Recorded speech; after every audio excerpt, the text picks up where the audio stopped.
Want to know why? Ask how. Howard the Humongous. I have a simple message for our President Barack Obama and our Secretary of State John Kerry. Reverse direction on Syria. Do it immediately. Support a monster. Support the dictator in Syria, Bashar Assad. Go along with the Russians. Go along with the horrible, monstrous, and very dishonest regime, the regime of the Iranians. Work with China. All of these countries have a common interest with us.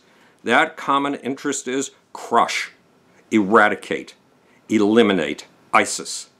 ISIS is the real criminal. Is Bashar Assad a good guy? No. He tortures people. He kills people. He is a monster. Is he the man responsible for killing 200,000 Syrians in a Syrian civil war that's almost 5 years long? No, he is not. A civil war has two sides. The 200,000 people who've been killed, a little bit more than 200,000 people, have been killed by the forces that we nominally support. We don't really give them much in the way of support, but at least we give lip service to supporting them. And by Bashar Assad, and by the conflict between the two. Let's stop blaming all of this on Bashar Assad. What's really going on here? If you've watched these previous YouTube episodes, you know that what's happening in Syria is not really a civil war. It is a proxy war. It is a sock puppet war. It is the Saudis versus the Iranians. The Iranians are backing Bashar Assad. We have to keep our dictators straight here. The Iranians are backing Bashar Assad. He is their ally. He has become almost their puppet. Who else is backing Bashar Assad? The Russians are backing Bashar Assad. The Russians have made it very clear since before this conflict began that they regard themselves as an alliance opposed to NATO. And who are their allies?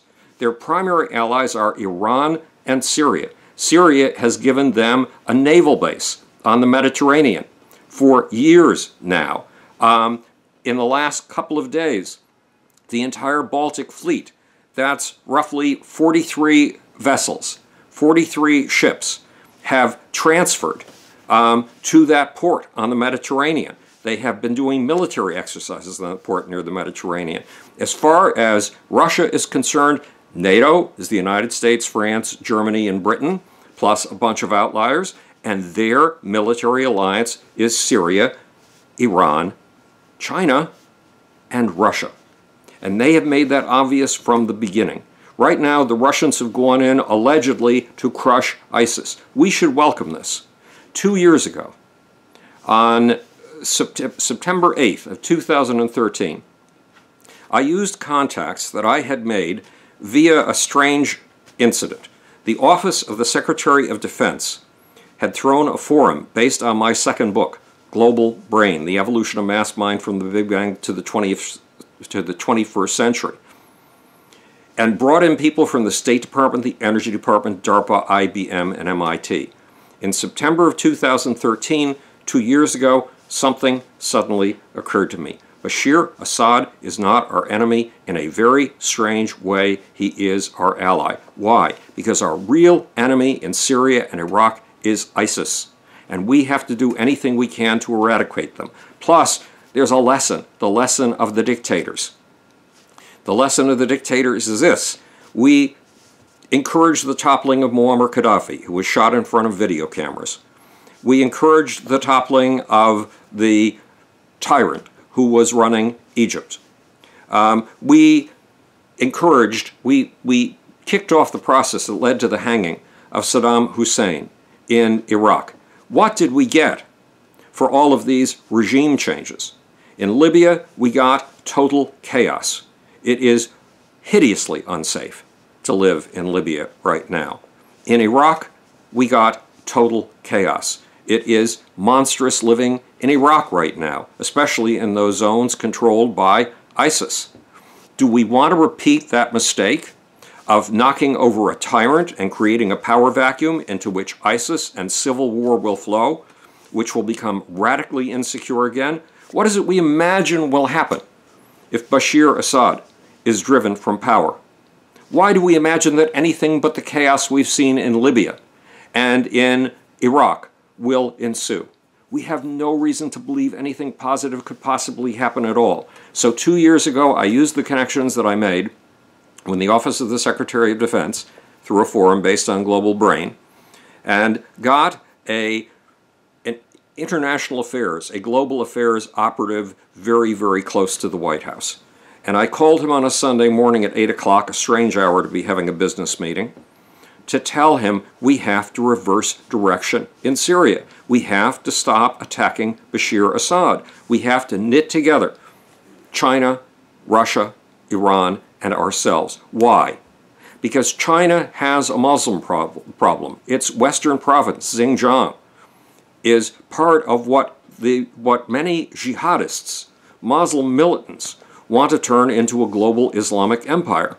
It's been traditionally Muslim, not Chinese, the Xinjiang province. The Russians have the same problem. Roughly a third of their territory, all along their southern skirt, is Muslim territory. And there are extremists in that Muslim territory who want to ally with ISIS and take that territory from the Russians. These extremists want to ultimately topple Russia. They want to ultimately topple China. They want to ultimately topple the United States. They want to ultimately topple Europe. They want to turn the whole world into one Islamic caliphate, complete with the kinds of beheadings, marriages to 9-year-old girls, and all of the other kinds of horrors that you've seen coming out of ISIS, out of the Islamic State. So I called the operative closest to the White House that I could find in the foreign affairs area and said, we need to form a coalition with Russia and China and even, God forbid, Iran to oppose ISIS and forget about getting rid of Bashir Assad. Bashir Assad is so much better than chaos and so much better than ISIS that it's ridiculous. He, as objectionable as he is, has to become our ally. He said, you know, we're beginning to think along those lines. But unfortunately, nobody in the Obama administration did think along those lines. So guess who saw the obvious possibility of a natural coalition against ISIS? Vladimir Putin saw it. And because he saw it, he has taken over the catbird seat. He is in a position to lead an effective leadership, an effective coalition against Syria. Yes, our president says, oh, but we have a coalition of 60 people. We're not accomplishing very much. Those who are determined will accomplish the most. 3 determined states, Iran, Syria, that is Bashir Assad, and Russia, can defeat ISIS, especially if they get cooperation from us. And even though we muffed it by coming in late on the game, we need to cooperate with Russia and even with, horror of all horrors, Iran, because eradicating ISIS is our most important task. And in that goal, Bashir Assad is of all things our greatest ally. Make a confession to the public, Barack Obama. Say that the United States has made mistakes. Say that George Bush made a mistake in toppling Saddam Hussein. Say that you have made a mistake in encouraging the toppling of Bashir Assad. Turn your direction around and join the coalition with, of all things, Russia. If anything, try to lead it. This is Howard the Humongous, speaking to you from the future. It's your job and my job to make, or, you want to know why, ask how. And now for that sleazy, slimy, seditious, impossible to find little tiny off button. I think I've found it.